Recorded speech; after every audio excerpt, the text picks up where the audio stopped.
бір күнге итке жұмсалатын ақша 6,5 мың теңге. Біздің балаларға жұмсалатын ақша 460 теңге. Біз қазақ деген қазір қандай елміз? Масыл деп айтады. 5 миллион адам біздің Қазақстанда баспанасыз. Гаухар ханымның өзі көп балалы ана, 11 баланың анасы. Үлкен балалар үйінде қалып қояды. Осы үкімет сол бюджетті қорғап отқан сияқты.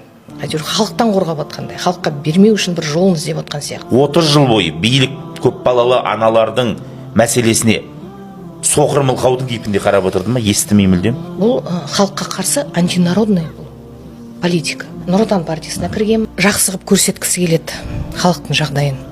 Енді өзіңіз де білесіз, біздің парламентта да, үкіметте де жаңағы өздерінің есеп беру сол кездерінде бәрі керемет деп. Менде өзім осы интервьюға дайындалып келдім. Себебі бір жылда не істегенімді айтқым келді сізге де, қауымға да айтып, көрермендерге де. Себебі бәрін плюс қылып, бәрін керемет қылып көрсетуге болмайды. Неге? Себебі біздің халықтың қазіргі жағдайы өте төмен.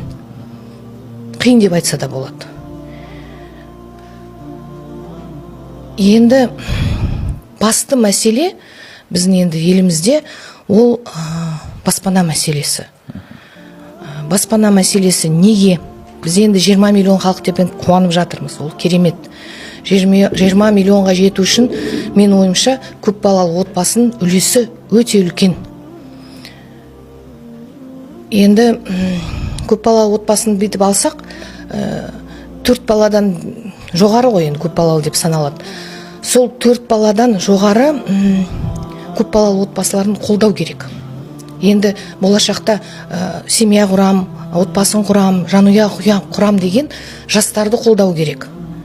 1-2 баламен тоқтамай, әрі қарай 4-5 балалы болу керек. Ол қай кезде отбасын құрып, сондай көп балалы болады. Егерде үкімет жағынан қолдау болса. Жастарға үй берілсе, олар болашақта көп балалы болады. Көп балалы отбасының өзіне көмектессе. Енді жаңа баспана неге көтергенім? Себебі біздің 25%-дай біздің халық баспанасыз жүр. Енді ол былай қарасаңыз 5 миллион адам. 5 миллион адам біздің Қазақстанда баспанасыз. Баспананы алу деген бізде өте қиын. Енді былай көп балалы анаға тоқтайық. Көп балалы аналардың 113 мың отбасы кезекте тұр. Үй ала алмайды. Неге ала алмайды? Себебі қойылатын жаңа ипотека алу үшін. Ипотеканы алу армандайды. Ипотеканы алу жолдары, талаптары өте жоғары. Былай қарасаңыз, ипотеканы алу үшін біріншіден қойылатын талап ең бастысы ол регистрация, ол тіркелу, прописка болу. Үй жоқ адамда қайда прописка болады? Өзіңіз ойлаңызшы, 7 баласы бар. Әке-шешесі 9 адам. Қай жерге пропискаға тұрады? Содан бәрі басталады. Прописка 3 жыл болу керек. Одан кейін жоғары жалақы болу керек. Жоғары көлемдегі жалақы, сосын жаңағы зейнеткерлік төлемдер болу керек. Оның бәрі қай кезде болады? Егерде біз өзіміз айтып отырмыз, бұл өте төмен жағдайдағы, әлеуметтік төмен жағдайдағы отбасылар, соларға көмек дейміз осы ипотека.